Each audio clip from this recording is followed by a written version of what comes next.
James, and I'm with PrimaFacie, and today I'm going to show you the client portal. Now, the first thing you need to do with the client portal is to enable it. And so let's go to a contact page here for Wendy, and we're going to scroll down to the info, and we want to make sure that she has an email address, and here it is. So we can go to the next step, which is the client portal tab. All you have to do is click enabled here, and that's going to send Wendy an email with her login and password.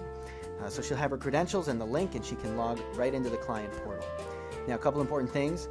There's a lot of things that the attorney can enable or disable on the client portal, and this is important because we don't want to confuse our poor clients, and we want to limit the information that they're going to enter, and you'll do that all from here.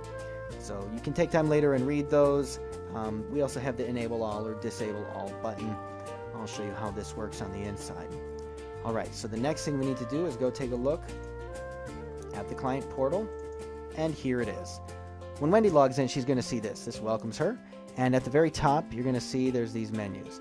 Under the personal info menu, she can enter her basic information, her addresses, previous addresses, phones. All of the stuff on the attorney side that we have those tabs for are going to show up here.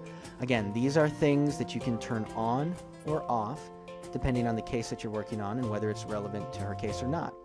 This way, when you tell her to log into the client portal and go to the personal info menu, you can just say, go to every single item that I've enabled for you there and fill in as much as you can. And it's very easy to do. Addresses, for example, will auto-organize themselves. All this data can then be used to auto-fill the forms. So, aside from the personal info menu, she can click on cases, so she can see her own case. Under here, she'll see the cases that you have enabled for her. Let's go to this I-130 case. Here we go. She can see some details here. You can opt to share these items in this row here with the client or not. You can turn those on or off. So you can turn off the flow items, you can turn them on so that your client can see how far along in the process you are. The checklist is very useful because the client can log in with their phone to the client portal, and they can click, for example, if you need a copy of the front and back of their green card and they didn't bring it to the office yet, they can click upload, and they can upload a picture from their phone. So they can actually take the picture of it with their phone and upload it there. So very handy, very useful for keeping the client involved in bringing in their documents, limiting the amount of follow-up you have to do with them. You can share notes with your client through the client portal. They're not shared by default, but there is a button on the notes where you can click share with client. You can also share the USCIS receipts with the client, so they can come here and click on this little button to their heart's content to get daily, secondly, hourly, minutely updates to their case without calling your office.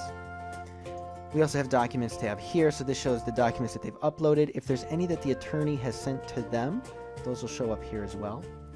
And lastly, on the client portal, you can share versions of the forms with your client. So you would use this in order to have your client review the information or possibly enter some before they come into the office to sign.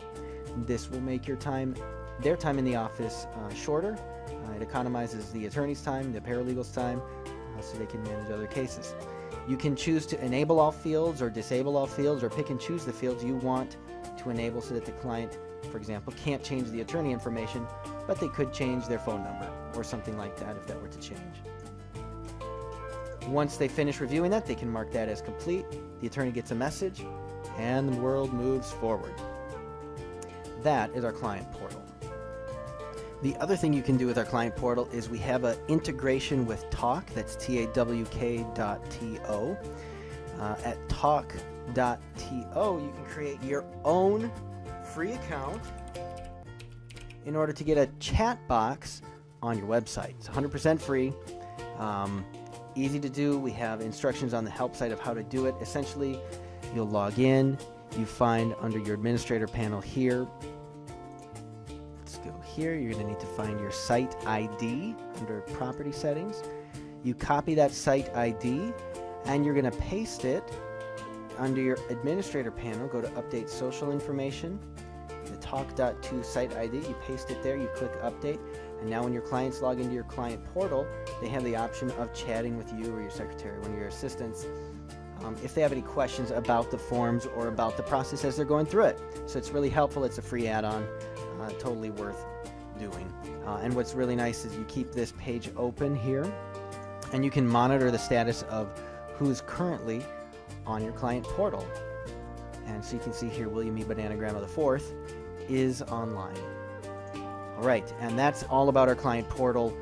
Please stay tuned. We have a free trial if you're interested. It's a 15-day free trial. Just reach out to us, schedule a time, and we'll get that set up for you. Thank you so much. Bye.